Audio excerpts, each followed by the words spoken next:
Guys, welcome back to this series. We're up to Silver 4. If you've made it this far, honestly, congratulations. I think getting up to Silver 4 takes a while. It certainly took me a long time. I didn't have a video series like this, but it still took me ages. And yeah, so I think you really got to persevere. You got to kind of understand things to get to Silver 4. And there's so much nonsense happening in the low grades. Actually makes it hard to kind of practice good solid fundamentals while everyone's just running around drive rushing you. So well done to get to here. As last time in bronze, we're talking about defense, and we're going to talk about defending against the cross up, defending against neutral jumpers, and defending in burnout and in the corner. All very important aspects of defense. Let's start with the cross up. So what is the cross up? Well, these are moves that hit you behind as typically as someone jumps over. So Ryu has two. He's got the jumping medium kick. You can see that that hits cross up and it's +9, so you can get this nice little combo. And that's definitely a combo worth doing against some characters. Like I think the cross up is especially powerful against Marissa because her crouch heavy punch anti-air doesn't really stop cross ups.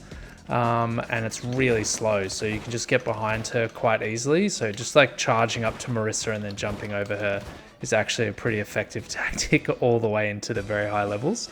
Same with Zangief. He doesn't really have an effective cross up because his lariat doesn't hit behind him. So against Zangief, you can also occasionally just charge up and then jump behind him. There's not much he can do about it. And finally, sometimes against Guile, because the flash kick tends to go very far forward, and so often it doesn't beat cross ups, it only beats regular jump ins. And so if you're jumping from about here, you can often get a jump in on Guile and he can't stop you. The other jump in button that Ryu has that's very useful, and probably the one you should be using more often rather than the kick, is the jump light kick. All right, and that's 7 on hit, but usually more like 6. So you just go into your light combo. Tatsumak. All right. The reason why I use this one more is just because light kick beats like pretty much everything in the air. So if you're jumping and you see your opponent jump at you, you can just mash out that light kick pretty quickly and it's gonna win. So yeah, generally I would suggest be using that one, but you don't want to be doing cross ups like all the time. They're just not actually that effective. I particularly see a lot of people in the low grades when they've got you in the corner, they'll try to cross you up because if you dragon punch, they go over your head and then they can punish you. But if that fails, they're stuck in the corner and that's a really bad place to be. So I generally don't think that you should be jumping over people's heads into the corner. You don't see the pros do that. Every now and then they'll jump over and then immediately back throw the person into the corner. That's something that you do see very, very occasionally, but honestly, I would not recommend that approach very often, and it's usually because of some like stuffed up safe jump or something. Like I don't think it's deliberate. Anyway, how do we defend against the cross up? So there are some players that just incessantly loop this at you. They'll just be like, right, and if you just keep blocking, they'll just keep doing that, and eventually they'll throw you, and then sometimes they'll do something like, right, to try to, if you're teching, they'll try to bait that out with the neutral jump. And that's something you can do too, but it's generally a pretty lame tactic. You're not going to get much better at Street Fighter if you're just doing that all the time. And there are pretty effective counters to cross-ups that will just start materializing when you get to about Platinum. But certainly when you get to Diamond, people will just be shutting you down. And then if you're really reliant on this approach to getting pressure rather than playing good neutral and opening your opponent up, then you won't have kind of developed that game when you get to that point, and so people will just shut down your offense and there won't be much for you to do. So how do we defend against the cross up? Well, there's two main ways. So one is jumping backwards, and that's the easiest way and the one I'd probably recommend at this point, which is just jumping backwards and probably medium punch, right? Medium punch is Ryu's best air to air button. So you see someone doing this nonsense to you, then like notice their pattern. It's usually jab, jab, cross up, and then jab, jab. And when you see them jump, just jump backwards and punch them in the mouth, right? Works pretty well. The other thing you can do is what's called a cross cut.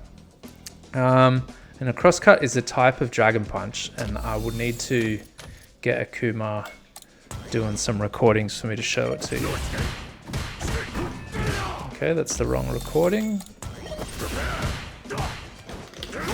Right, that is a cross up. Right, now have a look at my inputs there for a second. It's kind of hard to tell what's going on. So go all the way down to the bottom. All right, so initially I'm blocking. Yeah, so that's when Akuma's drive rushing at me. And then after I've finished blocking for quite a long time, I actually walk forward under Akuma as he's jumping over my head. And then I just do the half circle back motion, as though I was doing a command grab with Manon or something like that. And somehow that manages to produce a Dragon Punch. The reason for that is that the Dragon Punch motion is forward, down, down, forward, punch. And so what happens when you do this half circle back motion is that you start forward and then you go down and then you go down forward in the other direction. But by the time you get to that other direction, Akuma's over your head. So that's the correct direction to be going in, right? So this is a kind of fancy input for the crosscut, but it's actually the only way to do the crosscut. Like trying to get it auto-timed, I find very difficult. I find cross-cutting had a more lenient input window in Street Fighter V. It's actually a bit harder, I find, in Street Fighter 6. And I only really use it for these situations, like situations where I've noticed that someone constantly tries to cross me up, and then I can really easily pre-plan it and do the cross-cut motion. It's worth practicing a bit, and I'll show you why, especially with Akuma. So against most characters, you don't really need to bother, just jump back. Let's have a look at that.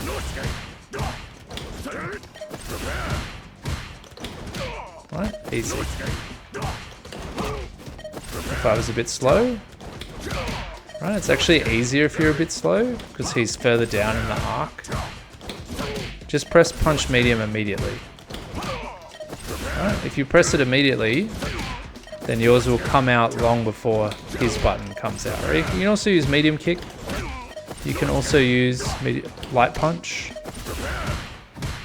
and light kick, but generally medium punch is your best friend on this one. Oops, now see, the crosscut has to be input quite well. You've got to get underneath them and then come through. It's not hard to do. What's hard about the crosscut is recognizing the situation for it in a match. So I only really recognize it when someone's incessantly trying to cross me up. And then I often make a note for myself at the end of the first round as I'm chilling in the rematch screen. And I'm like, oh, this person has crossed me up a lot. I need to look for that. And when he does it, I need to hit him with the crosscut. And players are usually so intimidated by the crosscut. Like once you represent that you can do it, they just stop. I've been really blown away by it. Like someone who tries to cross you up like 7 times in a row in the second round, you then cross-cut them in the first round of the second match, and they'll never cross you up again. They just like freak out. They're like, oh, whoa, holy shit. So it's worth having into your arsenal just for the sheer intimidation factor of it. The other reason why it's good is with some characters like Akuma, you can't always jump back and cover all their options. So let's have a look at Akuma. So Akuma has that one, and if you jump back into that, you just miss him completely. Like, it's not the worst situation, but it's better if you can get the Dragon Punch out there. If you Dragon Punch, though, in that situation, then he's going to walk over you.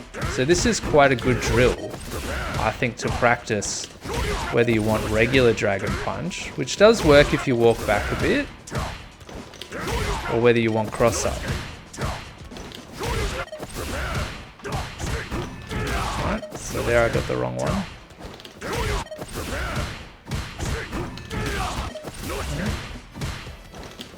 Yeah, so that happens. Right, it's a good practice drill.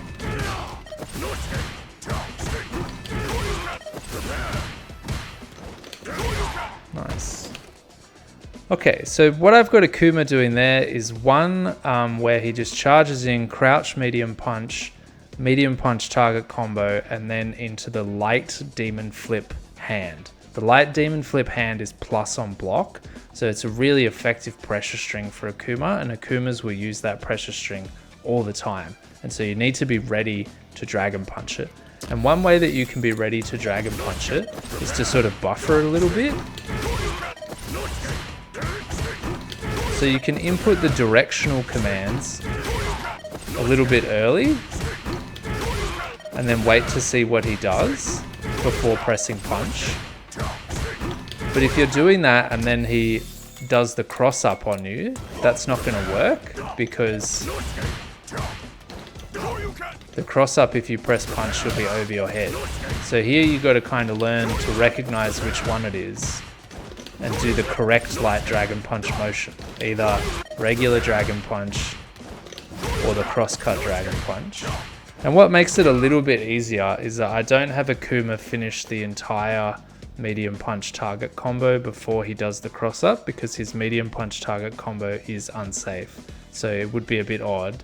Usually people will either do medium punch target combo into fireball and then they're safe, but they can't cross you up anymore, or they'll have to stop the combo early when they see that you're blocking and do the jump over.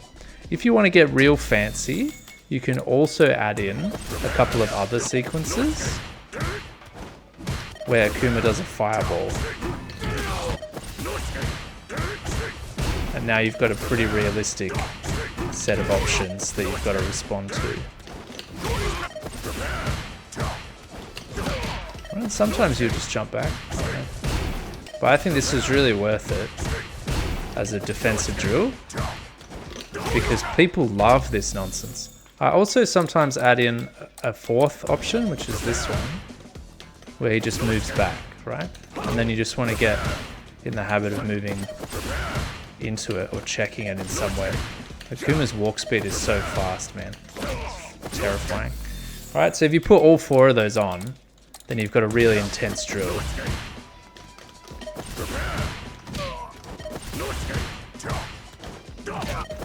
There, I was too slow. Shut that shit down. And all these things, man, if you represent to people that their little cheap stuff isn't going to work on you, then they often have a bit of a panic attack, because they're like, oh, what do I do now if my like fake presser string gets blown up? So that's a good drill. The main one I do is just have him drive rush at you, do 2 hits and then jump over you, and just get in the habit of knocking him out of the sky with jump back medium punch, and that's going to sort you against 95% of people that are trying to cross you up. Alright, let's move on to the next character, or the next issue that we need to talk about, which is defending against the neutral jump. So I'm going to use Cammy for this one, because Cammy has the longest legs, and that means that her neutral jump is really fierce. So let's get to about here. So neutral jumping is, some people, particularly in the lower grades, just love to like constantly neutral jump, especially with characters like Cammy or Ryu or Ken in Street Fighter V, who have really long, heavy kick buttons, and they just try to keep you out like that. You can't really anti-air, and you've got to do these kind of micro adjustments to get the range right. And if they do manage to clip you, then they often get a really big combo off it. So it's quite frustrating when people are doing this. People often do empty jump into drive impact as well, which is a really frustrating sequence in a lot of cases. So how do we practice defending against this? Well, the main thing is that if we're in, we need to really know our heavy DP range. And it's also important to recognize that heavy DP works really well if someone tries to put a limb out. Like if he's putting his limb out like that, then he's got this huge hurt box that I can punch with my fist. But if he empty jumps, he doesn't press anything, then my dragon punch is much more likely to whiff.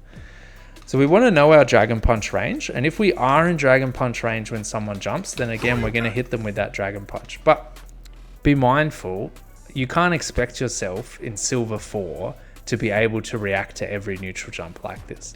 What you're trying to do here is to shut down people for whom this is the core of their gameplay, is just doing a lot of neutral jumps, right? If you've come up against these people who are always neutral jumping, then you can have these opportunities to really practice this and get in close and go for the uppercut.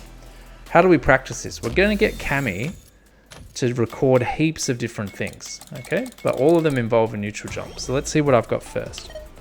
Neutral jump, straight into another neutral jump. All right, and kicking at the top. Then what else have we got? Just jump, kick, and block. Don't do a second jump. And what we got? Yeah, into heavy kick. Right, that's her like spacing tool. So she's trying to keep you out with that. right? So what we're going to be doing is like micro walking around here and trying to stay out of this Cammy's silly pressure. So occasionally we'll just throw a fireball like that. The reason why we got to be scared of throwing fireballs all the time is because sometimes what's Cammy going to do? The old drive impact, right? So we just want to be ready for that as well. Then record her just jumping back sometimes, because that's what a lot of these players do. They're seed territory, and we want to be ready to walk forward when they do that. But remember that oftentimes they'll, like, I don't know, jump back and then go straight into a neutral skip move. So the Kens will do something like jump back into Dragon Lash. And let's have a look. Maybe we can even put Cammy. Was that 5, that slot? Yeah, so what we'll do for 5 instead is we'll have her do neutral jump, jump back, something like that. Or you can have her do jump back, spin knuckle. Yeah, that's probably the best one. Jump back, spin knuckle. Then what have we got? Jump forward. So we want to also have our DPs on point while we're walking around the neutral in here. Alright. Next up, walking backwards a bit. Again, we want to see that and move into her space. Throw a fireball, something like that. And then last one, walking forwards and hitting heavy punch. Alright. Yeah, and that's again why we want to make sure that we've still got our good fireball trap and we're not letting her invade our space. And then we're just going to turn all of those on and get into the drill, right? Yeah. So I'm just staying out of her effective range. Occasionally I'm going to throw a fireball. I've got her in the corner now. She's in Barney Town. Fireball traps out of my face, right? Yeah, so if you see the limb come out, if you see her kick, then you can dragon punch it, right? And the way you do that is you've got to buffer the dragon punch. So you move up here, and when you see a jump, just put the directional commands in. Yeah, that's what we want to avoid big time. You can buffer the dragon punch and just press the punch when her leg comes out. But don't get greedy, right? The key thing with these players is that they don't really attack you. They wait for you to fumble into their trap. And if you do get the one dragon punch,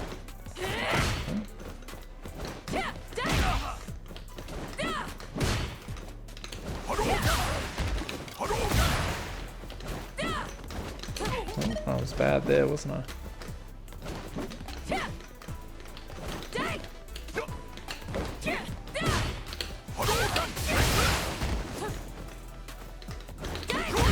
Right, that's the drill. One thing that I'll mention here is that sequence that we have where she jumps and then jumps back and does spin knuckle. That's the kind of thing you can notice your opponent doing. So as you get into the high silvers, you should be focusing on defense, less on what you're trying to do and more on what your opponents are doing, and learn that ability to adapt to what they're doing. And some people have these kind of patterns where you see them all the time do neutral jump, drive rush, neutral jump, drive impact, or in this case, jump back into spin knuckle. And if you see someone who's doing that, try to notice it. And then you'll hopefully, one time in the 4 sets, that's all it takes, you'll see them jump back, you'll see the spin knuckle start up, and you'll hit drive impact and crush them for it, and you'll take off half their life and take them to the corner. And that's the kind of stuff that we really want to notice. But just be doing this drill a bit, and you should be able to shut down these kind of neutral jump oriented players pretty quickly. All right, onwards to our final drill. And for this one, we're going to get Ken.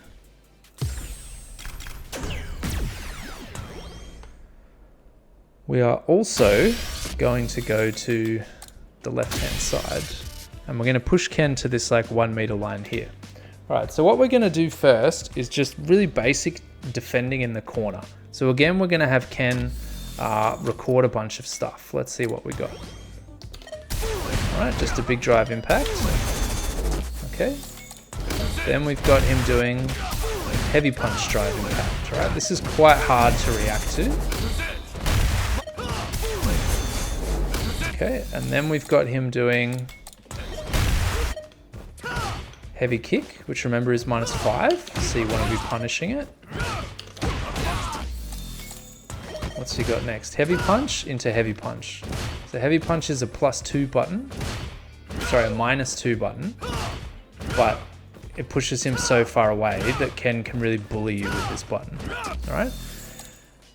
And remember also that in Burnout, when you block, you're an additional -4 frames of disadvantage. So Ken's -2 heavy punch becomes +2 when you're in Burnout, which is brutal. Okay, then we've just got him walking around a bit and throwing out a heavy punch. A lot of heavy punches. Walk forward and throw. Just moving around a bit, ending up backwards, and just moving around a bit, ending up forwards. Yeah? Alright. And then what we're going to do is we're going to turn all of these on, and we're going to try to fight our way out of the corner.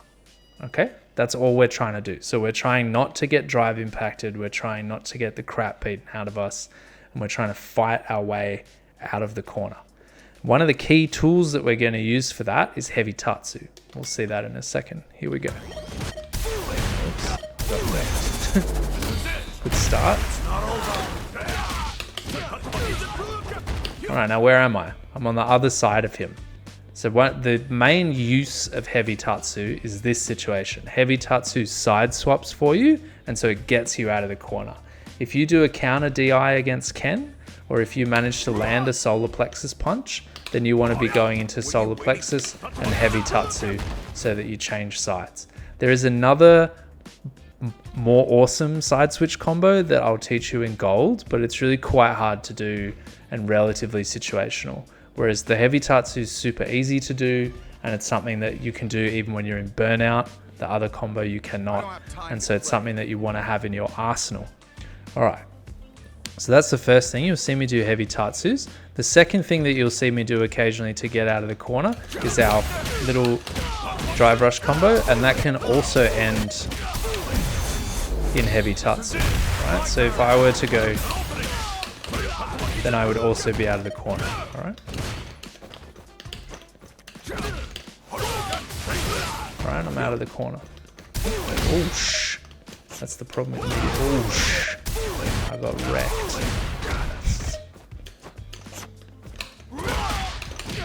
Caught him with the solar plexus. Right. I didn't have the counter hit there, so I shouldn't have done that.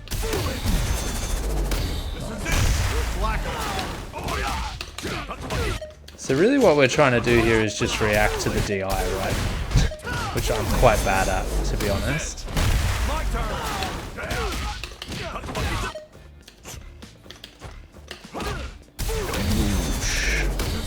Got him!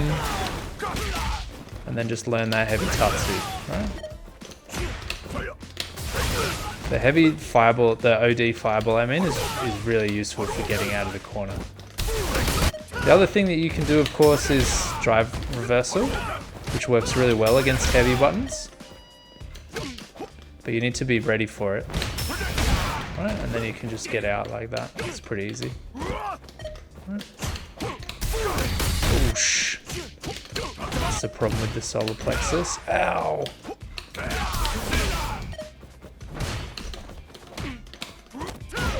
No? Alright, so that's the basic idea with that drill. And you want to do that for quite a long time. Then what you also want to do is practice fighting out in Burnout. Okay. Now, how does Burnout work? So Burnout, you are at -4 frame advantage, as I said. So let's to get into Burnout, what you want to do is put your drive gauge down to 0. Make sure your drive gauge recovery is set to standard. Close this. Parry. Push Ken to where you want to be, and then save state. Okay, and now you'll always come back to you in low Burnout. So let's talk about Burnout for a bit. So as I say, it's really easy to get bullied when you're in Burnout because you're at -4. I'll teach you some pressure strings with Ryu and his Burnout later, but the main one is that Hashogeki is usually -3 on block. It becomes -1 when your opponent's in Burnout, and it takes you forward. So Ryu can do a lot of this sort of thing when his opponent's in Burnout, and there's not much they can do about that. right? And then occasionally just throw them when they're freaking out. But here we're talking about defending in Burnout. And one of the main things to understand about Burnout is that when you're moving backwards, your Burnout gauge refills slower. When you move forwards, it actually refills slightly quicker. So when you're in the middle of the screen with Burnout, you really want to make sure that you're moving forwards all the time, okay? So you're just using the Fireball and you're not backing up and scared of your opponent when you're in Burnout. When you're in Burnout, you've actually got to try to be more aggressive. The more time you're aggressive, the less time you're blocking in -4 advantage. So try to really hunt your opponent down. Use the solar plexus a lot. If your opponent blocks the solar plexus, just do it again, right? Because when you hit your opponent, even if they're blocking, your drive gauge fills up faster. You can see that Burnout gauge at the top there. Even when they're blocking, that's filling up real nice and fast. So if they block, just do it again. And if they don't, then finish your combo off like you usually would, and always be finishing with light Tatsu so that you can get the meterless Oki, okay? Because the light Tatsu, you can still do that even when you're in Burnout, whereas you can't drive rush if you finish with a Dragon Punch or a medium Tatsu, okay? So that's how you are working with your Burnout in mid-screen. What about in the corner? Well, the story is still the same as it was before, but we don't have our crouch medium kick drive rush option. And we also can't counter Ken's DI with our own DI. So what we have to try to be doing is buffering super. Now, maybe this is too advanced for down here, but I thought this is probably the place to introduce it anyway, because it's a good way to talk about buffering. So buffering is, again, when you're just putting in the directional keys without pressing the punch button that is actually going to get your level 1 super out. And buffering is particularly effective when you're in block stun. So when Ken hits you with one of his heavy punches, you can just immediately buffer this without losing your block. And then you can go back to blocking if he doesn't DI. So if you see him cancel the heavy punch into DI, you just press your own punch and you'll beat him. And if he doesn't, you can go back to blocking or you can do something else. So I'll try and practice that for a bit, but I'm not gonna be very good at it because it's quite hard. So let's put him back on all those recordings, but I'm in Burnout and we'll just practice. And you'll see me buffering super occasionally. Remember that I can no longer beat his heavy kick. So before it was -5, so it's still my turn, but I can't cancel into Tatsu, right? So I still want to check him. Woo! We got one. Right, don't let him throw you. Oh, I should have solar plexused him again there, right? Did the wrong Tatsu. So you want a heavy Tatsu to get yourself out of the corner. Nice.